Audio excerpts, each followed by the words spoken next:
ওং নমো ভগবতে বাসুদেবায়।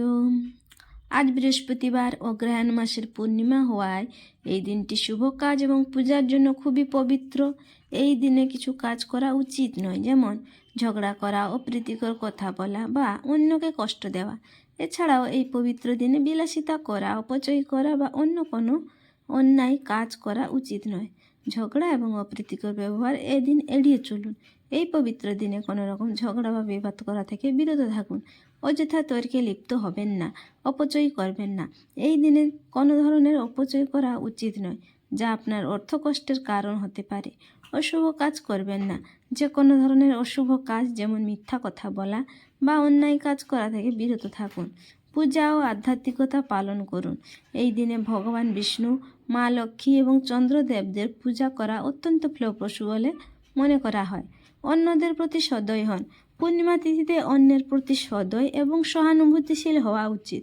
আজকের দিনে কিছু কাজ করা উচিত নয়, যেমন অপচয়, কলহ বা নেতিবাচকতা থেকে দূরে থাকা। পূর্ণিমা তিথিকে শুভ বলে মনে করা হয় এবং এই সময় নতুন কাজ শুরু করা, পুজো বা ধ্যান করা এবং লক্ষ্য পূরণের জন্য কাজ করা উচিত। পূর্ণিমায় যা করা উচিত, নতুন কাজ শুরু করুন।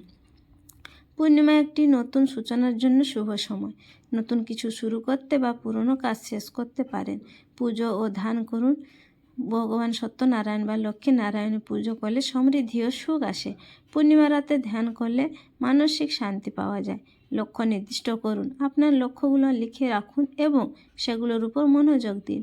এটি আপনাকে আপনার স্বপ্ন পূরণে সাহায্য করবে। স্নান করুন। পবিত্র নদী বা পুকুরে স্নান করার বিশেষ তাৎপর্য আছে, যা ভাগ্য ও আর্থিক দিককে শক্তিশালী করে। দান করুন। পূর্ণিমা তিথিতে দান করাকে শুভ বলে মনে করা হয়, যা করা উচিত নয়। নেতিবাচক চিন্তা থেকে দূরে থাকুন। পূর্ণিমা দিনে নেতিবাচক চিন্তা বা কর্ম থেকে দূরে থাকা উচিত, কারণ এটি বিশৃঙ্খলা সৃষ্টি করতে পারে। ঝগড়া বা কলহ থেকে বিরত থাকুন। এই দিনে ঝগড়া বা কলহ করা থেকে বিরত থাকুন, কারণ এটি নেতিবাচক শক্তি তৈরি করতে পারে। অলসতা করবেন না। পূর্ণিমা একটি শক্তিশালী তিথি। এই সময়টিকে অলসভাবে কাটানো উচিত নয়, বরং ইতিবাচক কাজে মনোযোগ দিন। মনে রাখবেন, পূর্ণিমা একটি পবিত্র তিথি এবং এই সময়টি ইতিবাচক কাজ ও চিন্তাভাবনার জন্য উপযুক্ত। পূর্ণিমার দিন করলা, উচ্ছে সহ এই 4 সবজি ভুলেও খাবেন না। অভাব, অসুখ, অমঙ্গলে ছারখার হবে সংসার। চলতি ইংরেজি বছরের এটাই শেষ পূর্ণিমা। প্রতি পুণ্যতিথির মতো এই দিনও পালনীয় কিছু আচার আচরণ ও আহার বিধি আছে। মনে করা হয় এই বিধি পালন করলে সংসারের মঙ্গল হয়, বজায় থাকে সুখ শান্তি ও অর্থের প্রাচুর্য। এসেই গেল মার্গশীর্ষ পূর্ণিমা। মৃগশিরা নক্ষত্র থেকে অগ্রহায়ণ মাসের আরেক নাম মার্গশীর্ষ। বৃহস্পতিবার 4 ডিসেম্বর পালিত হচ্ছে এই মাসের পূর্ণিমা তিথি। জ্যোতিষশাস্ত্রে অত্যন্ত গুরুত্বপূর্ণ ও পবিত্র এই তিথি। চলতি ইংরেজি মাসের বছরের এটাই শেষ পূর্ণিমা। প্রতি পুণ্যতিথির মতো এই দিনও পালনীয় কিছু আচার আচরণ ও আহার বিধি আছে। মনে করা হয় এই বিধি পালন করলে সংসারের মঙ্গল হয়, বজায় থাকে সুখ শান্তি ও অর্থের প্রাচুর্য। কারণ চলতি মরশুমে যাতে শারীরিক সুস্থতা বজায় থাকে, সেইভাবেই তৈরি হয় এই আহার বিধি। অগ্রহায়ণ বা মার্গশীর্ষ পূর্ণিমায় ভুলেও খাবে না পেঁয়াজ, রসুন।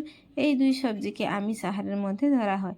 এই 2 সবজি বাদ রেখে গ্রহণ করুন এই দিনের আহার। মাছ, মাংস, ডিমের মতো আমিষ খাবারও বর্জন করুন। এই পুণ্যতিথিতে যারা উপবাস ব্রত পালন করছেন না, তারাও সাত্ত্বিক নিরামিষ আহার গ্রহণ করুন। পূর্ণিমা তিথিতে বর্জন করুন যে কোনো রকমের তিক্ত খাবার। করলা, নিমপাতা, উচ্ছে সহ সব রকম তিক্ত খাবার থেকে দূরে থাকুন পুণ্যলগ্নে। অগ্রহায়ণ পূর্ণিমায় কোনো পোড়া খাবার খাবেন না। সেঁকা বা পোড়া খাবার গ্রহণ করা এই তিথিতে অশুভ বলে মনে করা হয়, তাই রুটি খাওয়াও অশুভ হিসেবে ধরা হয় এই সময়ে। হরে কৃষ্ণ, রাধে রাধে।